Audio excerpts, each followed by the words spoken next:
7 de diciembre de 1941. Pearl Harbor arde. Estados Unidos entra en la guerra.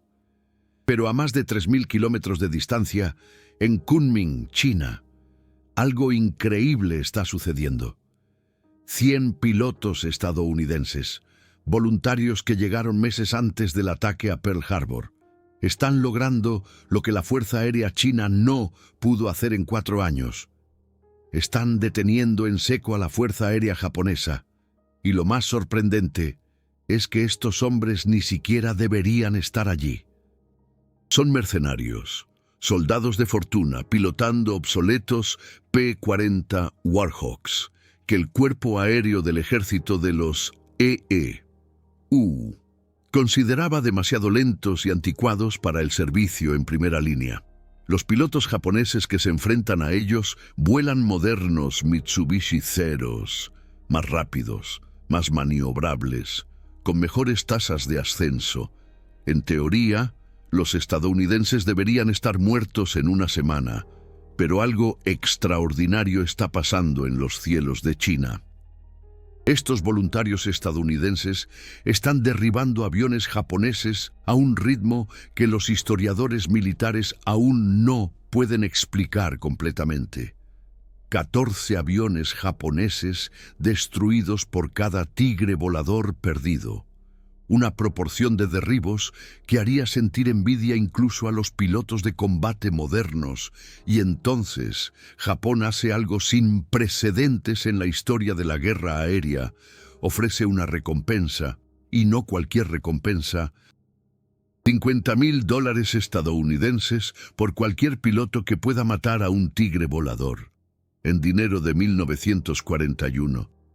Eso es 20 veces lo que gana un piloto en un año.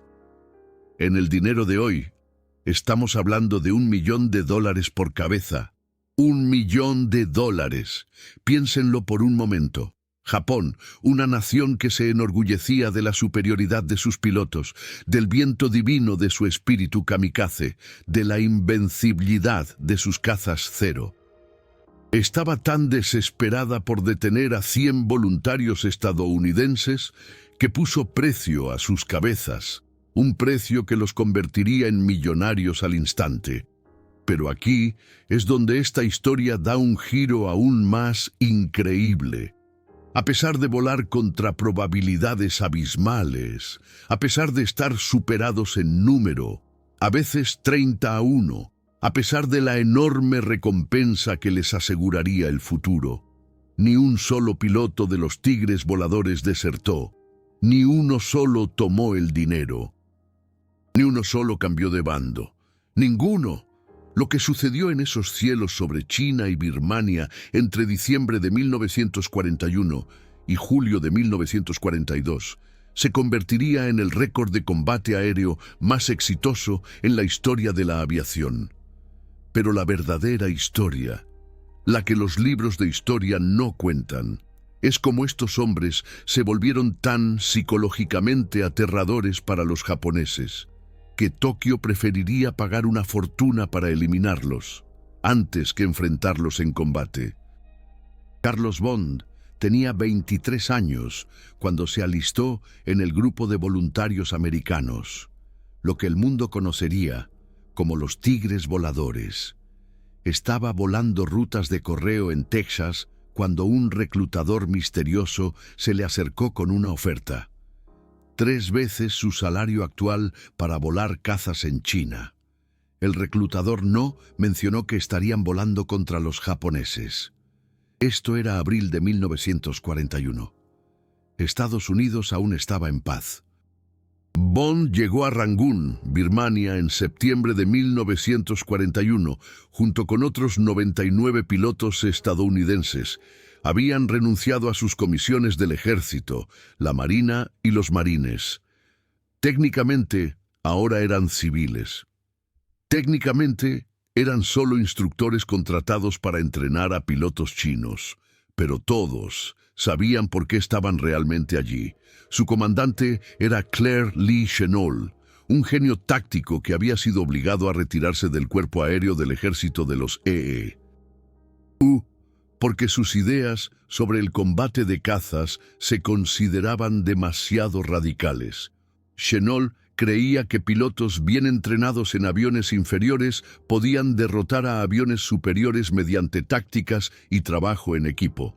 Los mandamases del ejército se rieron de él.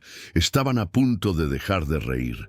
Lo primero que hizo Chennault fue estudiar el cero, no a partir de informes de inteligencia o manuales técnicos. Esos no existían todavía. Los estudió observándolos masacrar a pilotos chinos. Durante 3 años había observado cada táctica japonesa, cada fortaleza, cada debilidad, y encontró algo remarcable. El cero era, de hecho, más rápido y más maniobrable que el P-40, pero logró esta superioridad a través de un compromiso crítico: el blindaje. El cero casi no tenía blindaje, ni tanques de combustible autosellantes.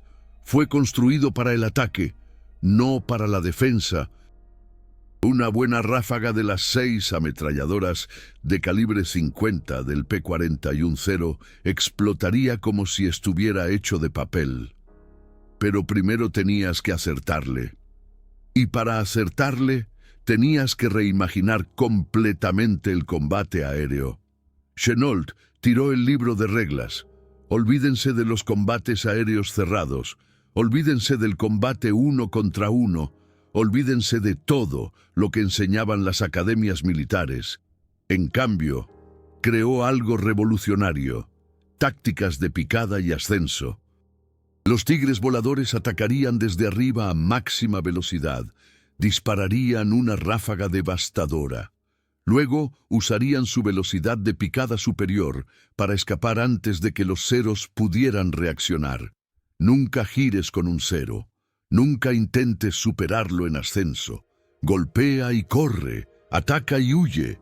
Más importante aún, Chennault insistió en algo que iba en contra del instinto de cada piloto de caza: el trabajo en equipo por encima de la gloria. Los tigres voladores nunca volaban solos.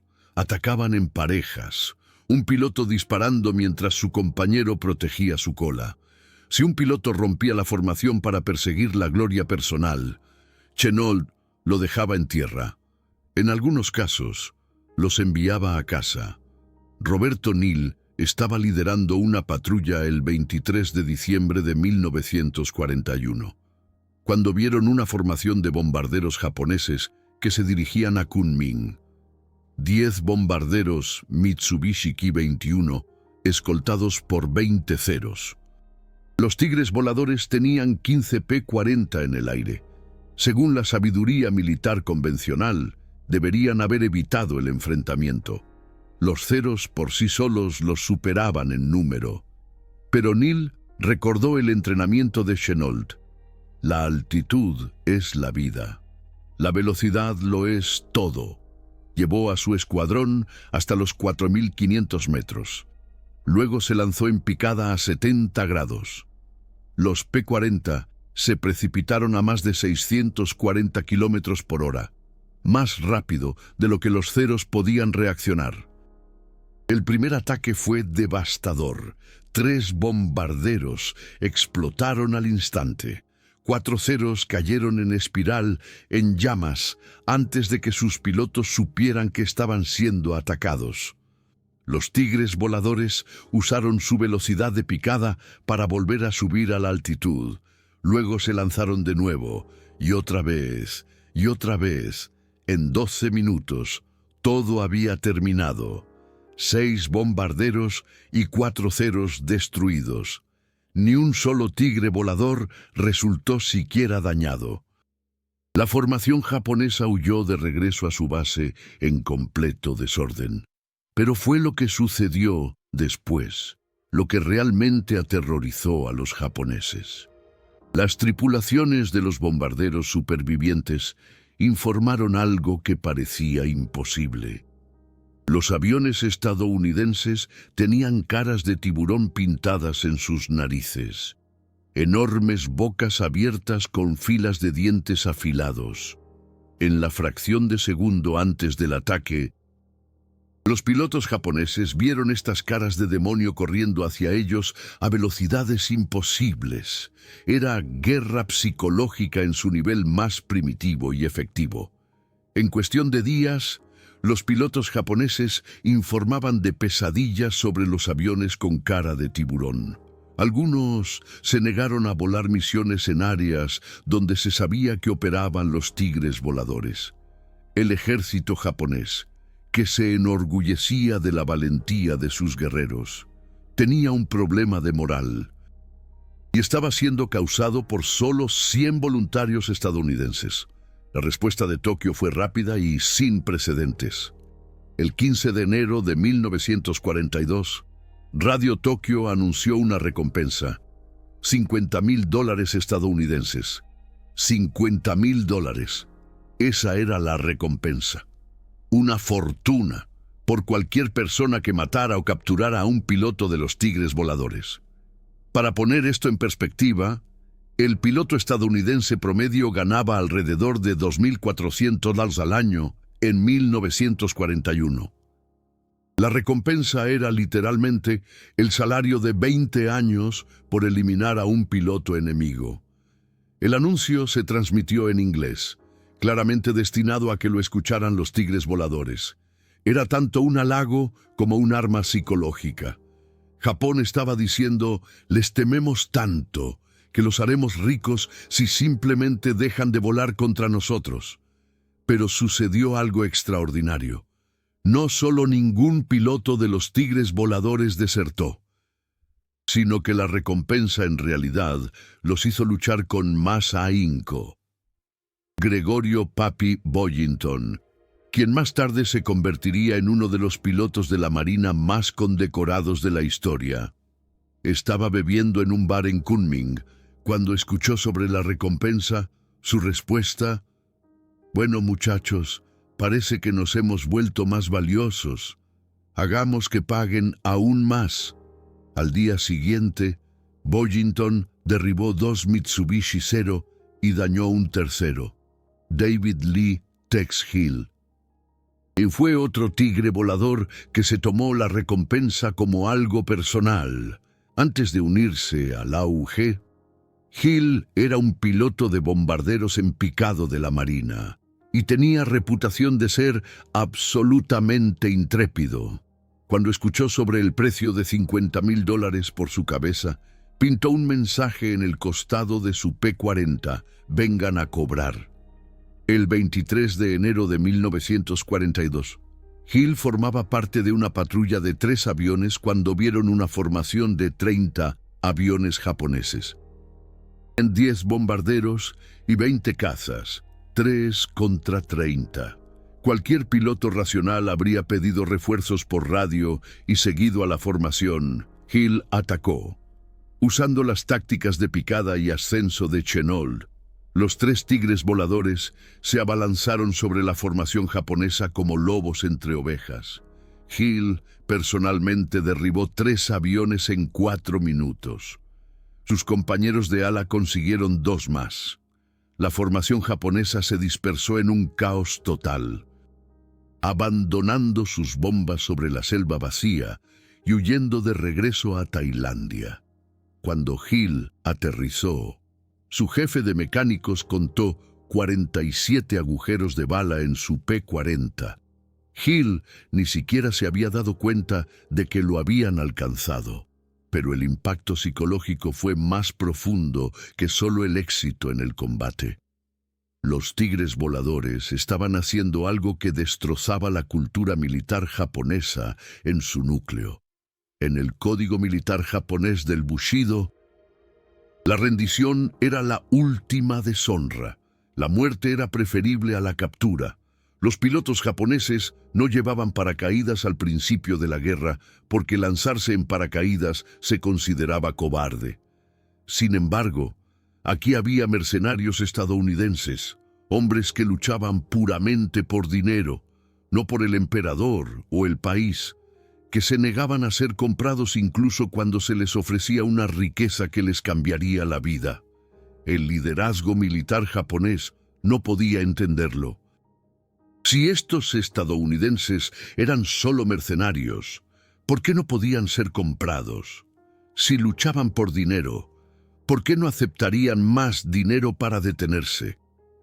La respuesta reveló algo sobre la psicología estadounidense que los japoneses habían entendido fundamentalmente mal.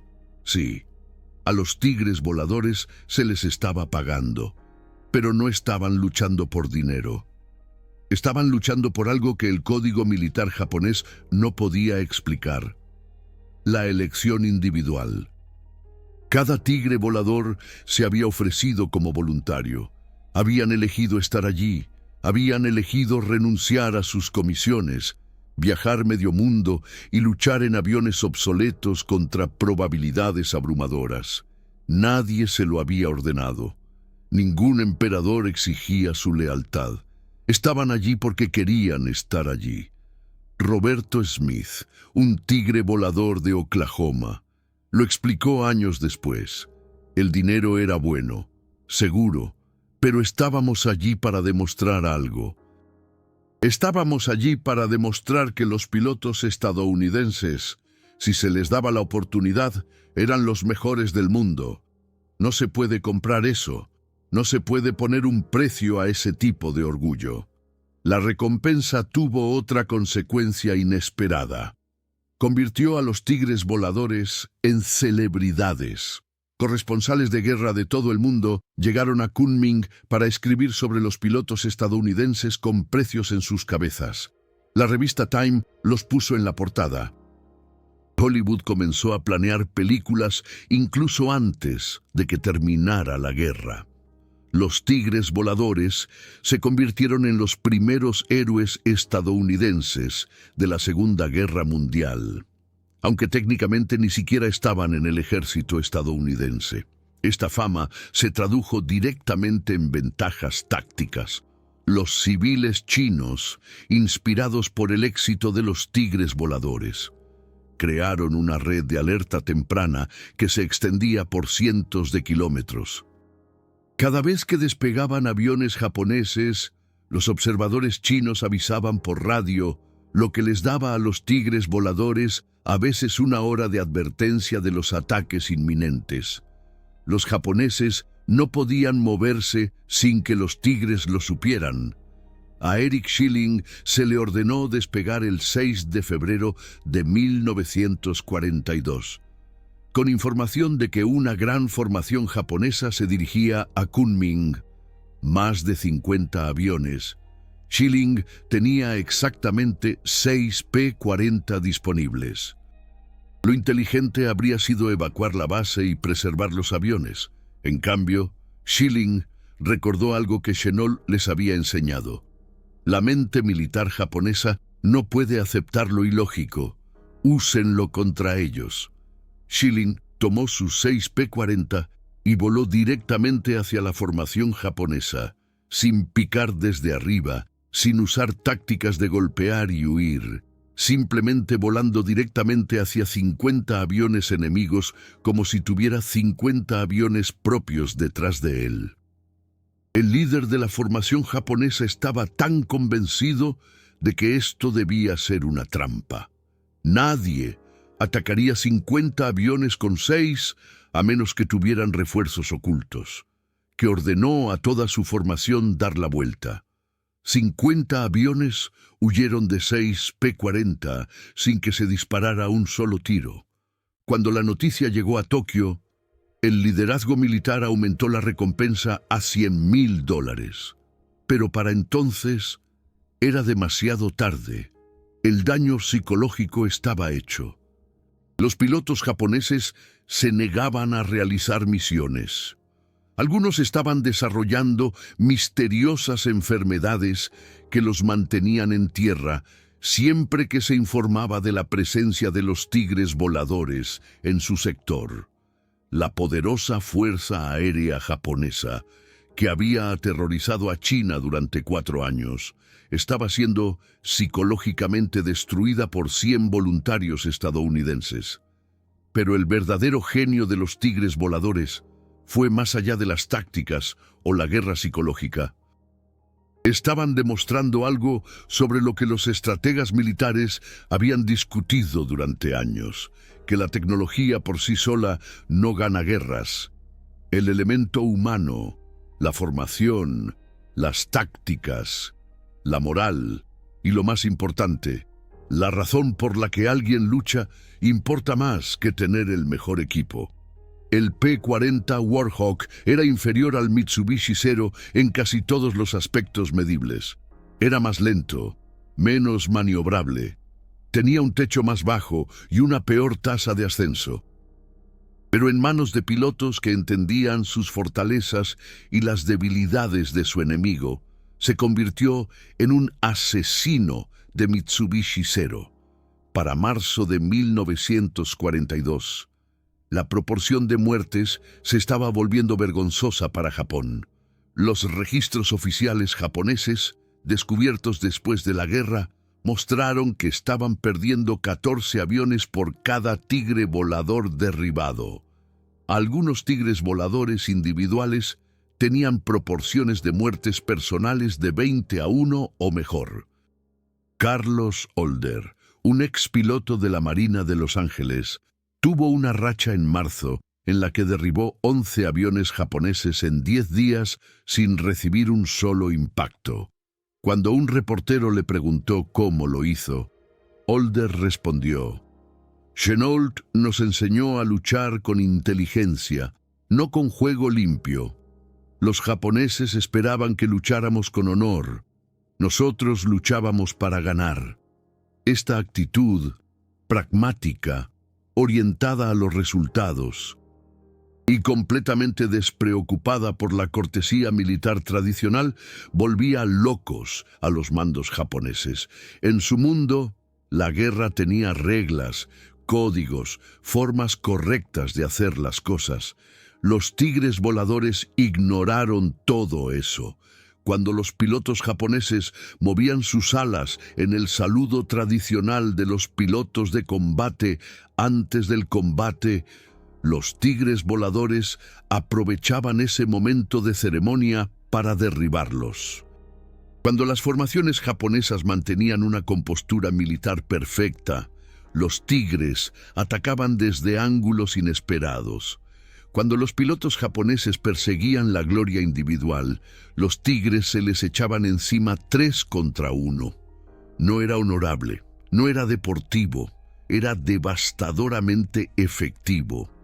Quizás el aspecto psicológicamente más dañino fue el uso de operaciones psicológicas por parte de los tigres, más allá de los simples dientes de tiburón. Dejaban deliberadamente a los pilotos japoneses vivos, pero dañados, obligándolos a regresar a casa cojeando y a reportar su derrota. Disparaban a los aviones en tierra, pero dejaban los justos para que los japoneses vieran lo que habían perdido. A veces jugueteaban con las formaciones japonesas, haciendo simulacros de ataque para obligarlos a arrojar sus bombas sobre la jungla vacía. Roberto Sandel, liderando una patrulla el 10 de abril de 1942. Se encontró con un solitario avión de reconocimiento japonés. En lugar de simplemente derribarlo, Sandel hizo que su vuelo lo rodeara, volando en formación perfecta con el aterrorizado piloto japonés durante casi 20 minutos. Se acercaban, saludaban, apuntaban sus armas y luego se alejaban. El piloto japonés quedó tan destrozado psicológicamente que, cuando finalmente aterrizó, tuvieron que sacarlo de su avión a rastras. El piloto nunca volvió a volar. Su informe del incidente se extendió por las fuerzas aéreas japonesas en Birmania como la pólvora. Los estadounidenses no solo los estaban derrotando, estaban jugando con ellos. Para mayo de 1942, la situación se había vuelto crítica para Japón. Estaban perdiendo la guerra aérea en China y, lo que era peor, la estaban perdiendo contra una fuerza de mercenarios numéricamente inferior. El daño al prestigio militar japonés se estaba volviendo catastrófico. Algo tenía que hacerse. El alto mando japonés tomó una decisión que habría sido impensable 6 meses antes. Comenzaron a retirar a sus mejores pilotos y aviones del teatro de operaciones de China. No podían permitirse seguir perdiendo pilotos experimentados a manos de los tigres voladores. Estos pilotos eran necesarios para la guerra en expansión en el Pacífico, pero esto creó un círculo vicioso. Con sus mejores pilotos ausentes, las pérdidas japonesas ante los tigres voladores empeoraron aún más. Pilotos japoneses inexpertos, volando contra los tigres, ahora curtidos en la batalla, estaban siendo masacrados. La proporción de derribos subió a 16 contra 1, luego a 18 contra 1. Juan Petach lideraba un vuelo de 4 P-40 el 4 de mayo de 1942, cuando se encontraron con una formación de 27 aviones japoneses. Lo más lógico habría sido apostar por los japoneses. 27 contra 4 debería haber sido una masacre. 15 minutos después, 8 aviones japoneses eran restos ardientes en el suelo de la jungla.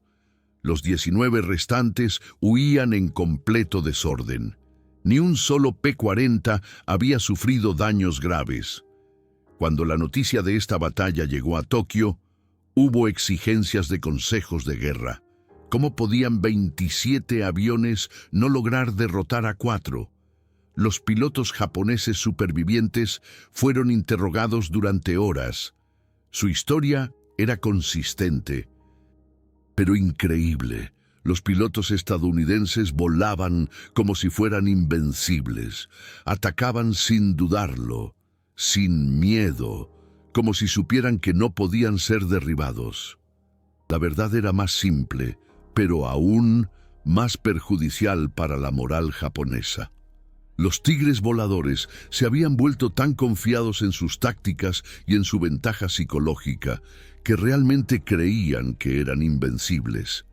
Y en la guerra, el bando que cree que va a ganar, generalmente lo hace. Pero el verdadero golpe maestro psicológico llegó en junio de 1942.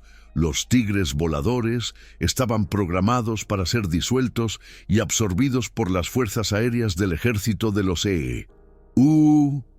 Chennault tenía una última operación en mente, algo que consolidaría para siempre la victoria psicológica de los tigres. Deliberadamente filtró información falsa de que los tigres voladores estaban siendo reforzados por 300 pilotos adicionales. Se enviaron transmisiones de radio en códigos que se sabía que los japoneses habían descifrado.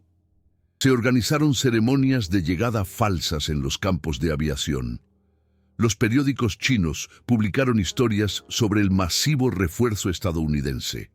Los japoneses mordieron el anzuelo por completo. Sacaron aún más aviones y pilotos de China para hacer frente a esta amenaza imaginaria en otro lugar. En realidad, los tigres voladores tenían menos de 50 pilotos operativos y 30 aviones. El 4 de julio de 1942, el grupo de voluntarios estadounidenses fue disuelto oficialmente. En 7 meses de combate, habían destruido 296 aviones japoneses confirmados y otros 153 probablemente destruidos. Habían perdido solo 14 pilotos en combate, pero los números no cuentan toda la historia. Los tigres voladores habían hecho algo que todo el poderío militar de China no pudo hacer en 4 años de guerra. Habían quebrado psicológicamente a las fuerzas aéreas japonesas. Habían demostrado que los japoneses no eran invencibles, que sus aviones no eran superiores, que sus pilotos no eran los mejores del mundo. Y lo que es más importante, lo habían hecho como voluntarios, como individuos que eligieron luchar, no porque se lo ordenaran, sino porque querían hacerlo. Esto era incomprensible para la mentalidad militar japonesa y, en última instancia, contribuyó a su malentendido fundamental de la determinación estadounidense en la guerra en general. La recompensa por los tigres voladores nunca se cobró. No porque no derribaran pilotos, 14 murieron en combate, sino porque los japoneses nunca pudieron capturarlos vivos. Los tigres voladores habían hecho un pacto. Nadie sería tomado prisionero. Lucharían hasta la última bala. Y guardarían la última para sí mismos si fuera necesario. Pero nunca llegó a eso. La victoria psicológica fue tan completa que, incluso cuando los tigres voladores eran derribados sobre territorio controlado por los japoneses, civiles chinos locales arriesgaban sus vidas para rescatarlos. Los tigres se habían convertido en algo más que simples pilotos. Se habían convertido en símbolos de resistencia. El propio general Hideki Toyo admitiría más tarde que los tigres voladores habían valido más que una división de tropas regulares. No por los aviones que derribaron, sino por lo que le hicieron a la moral japonesa. Demostraron que Japón podía ser derrotado, y lo demostraron cuando Japón parecía imparable. La recompensa de $50,000, ese intento desesperado de comprar la victoria cuando la fuerza militar había fallado, se convirtió en un símbolo de la frustración y el miedo japoneses. Fue el momento en que el Imperio de Japón admitió que 100 voluntarios estadounidenses en aviones obsoletos valían más de lo que el dinero podía comprar. Años después de la guerra, a un antiguo AES japonés llamado Saburo Sakai se le preguntó sobre los tigres voladores. Su respuesta fue reveladora. No podíamos entenderlos. Lucharon como mercenarios, pero murieron como samuráis. No tenían emperador ni patria que defender, y aún así nunca se rendirían. Les ofrecieron fortunas y se negaron. ¿Qué clase de hombres eran estos? ¿A qué Dios servían? Nunca encontramos la respuesta. Y eso, más que sus tácticas, más que sus victorias, es por lo que nos aterrorizaban. Pero la historia no termina ahí. El impacto psicológico de los tigres voladores se extendió mucho más allá de sus 7 meses de combate, cuando el cuerpo aéreo del ejército de los tomó el control de las operaciones en China. Descubrieron que los pilotos japoneses habían desarrollado un miedo casi supersticioso a los P-40 Warhawk con boca de tiburón. Incluso cuando estaban pintados en diferentes tipos de aviones, la boca de tiburón hacía que las formaciones japonesas dudaran. A veces huyendo sin entablar combate, el sistema de recompensa que Japón había creado le salió el tiro por la culata de manera espectacular. Al poner un precio tan alto a las cabezas de los pilotos estadounidenses, inadvertidamente habían creado leyendas. Cada tigre volador sabía que valía $50,000 muerto para el enemigo. En lugar de desmoralizarlos, se convirtió en un punto de orgullo. Lo llevaban como una insignia de honor.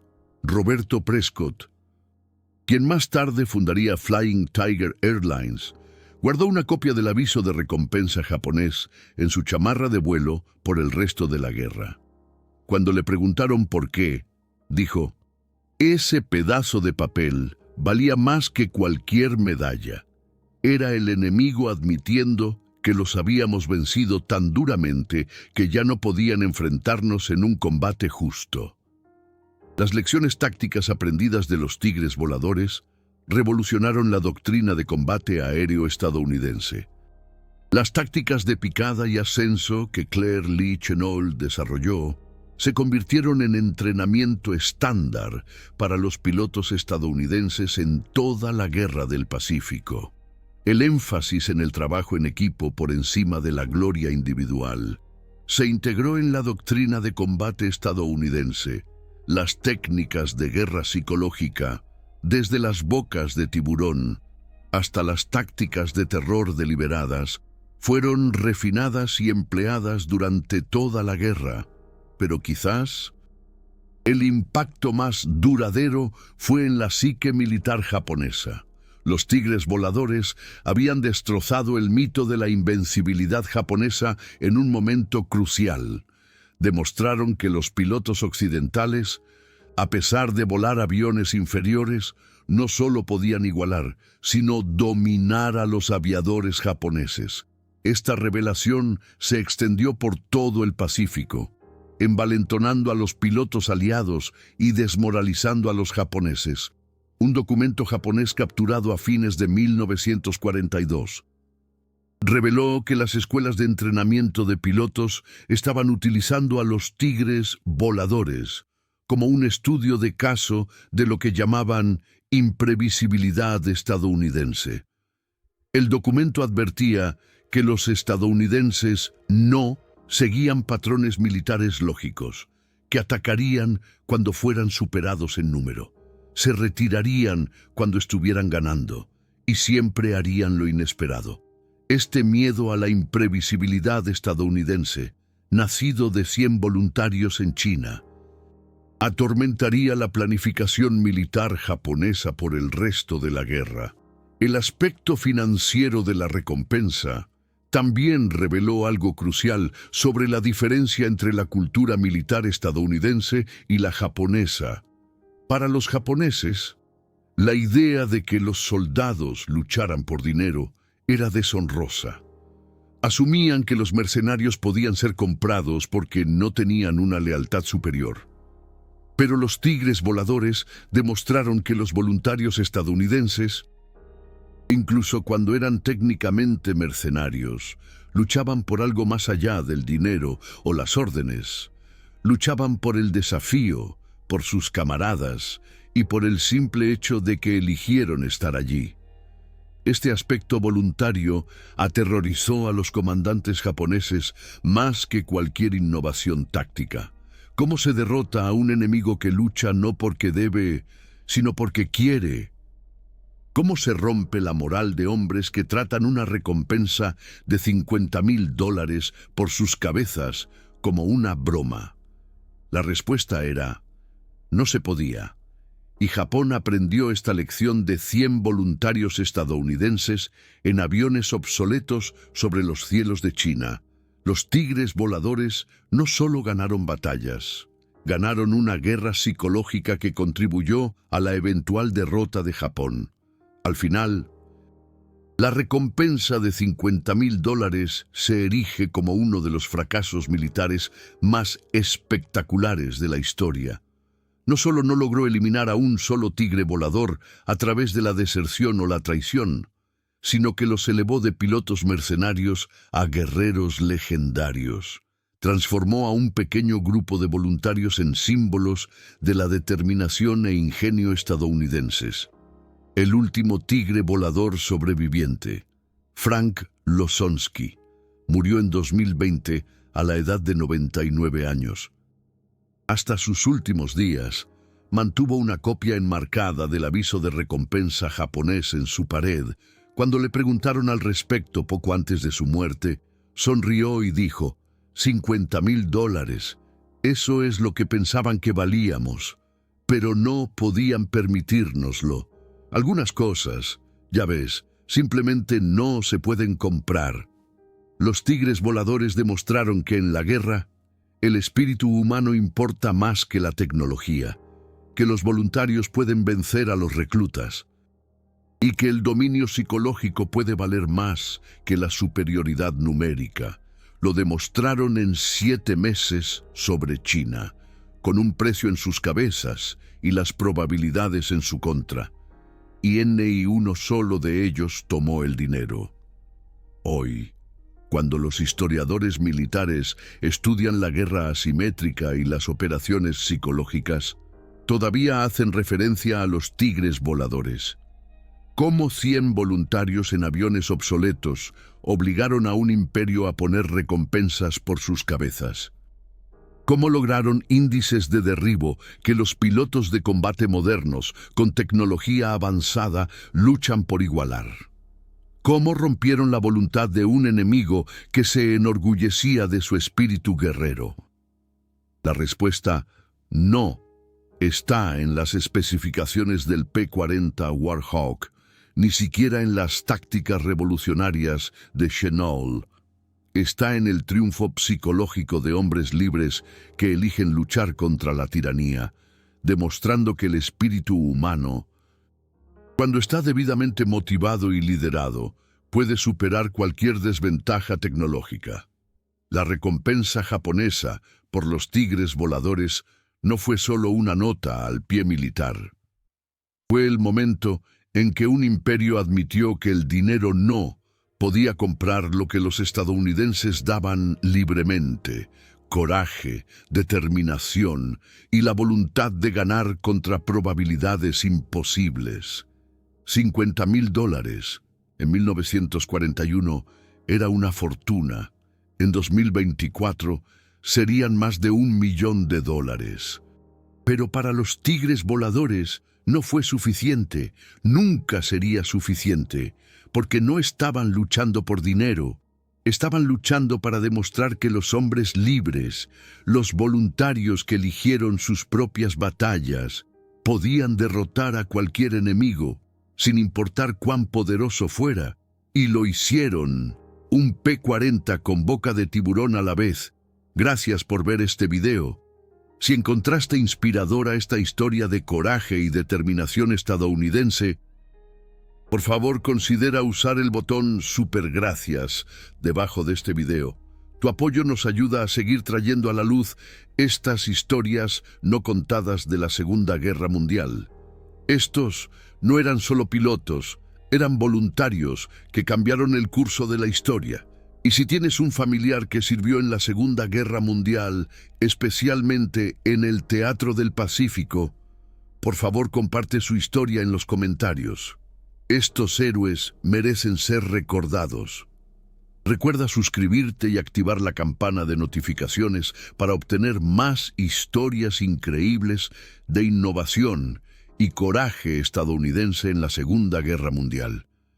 La próxima semana vamos a explorar cómo los equipos de tanques estadounidenses descubrieron una modificación secreta que hacía que los temibles Tiger alemanes se retiraran, sin siquiera disparar un solo tiro. Así como lo oyen, no se lo pueden perder. Esto va a estar increíble. Prepárense para una historia de ingenio y pura audacia americana que transformó el campo de batalla y dejó a los alemanes con la boca abierta. Así que no se lo pierdan. La semana que viene, aquí mismo.